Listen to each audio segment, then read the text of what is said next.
সফলতা আসলে এক কোমল আলো, যার তাপ নেই কিন্তু উজ্জ্বলতা আছে। আমরা সবাই সেই আলো পেতে চাই, কিন্তু খুব কম মানুষই তার উৎসের থেকে হাঁটতে রাজি। কারণ সেই পথটা সহজ নয়। পথের পাশে কাটা, মাঝে মাঝে ঘোর অন্ধকার, সামনে বাতাসের ঝাপটা।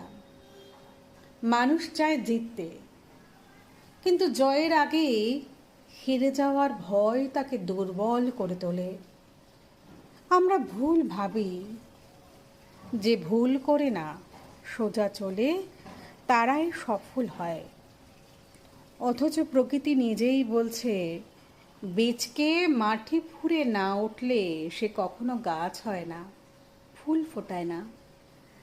জীবনে একবার না একবার কেউ না কেউ হোঁচট খায়। চাকরিতে রিজেকশন, সম্পর্কে ভাঙন, স্বপ্নভরা ব্যবসায় ধস, সবই ব্যর্থতার অংশ।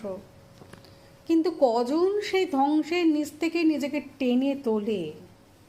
যে মানুষ হেরে গিয়েও উঠে দাঁড়ায়, ব্যর্থতার গ্লানি পেরিয়ে হাসে, সেই মানুষই ইতিহাস গড়ে। ব্যর্থতা তাকে কঠিন করে না, বরং কোমল করে তোলে।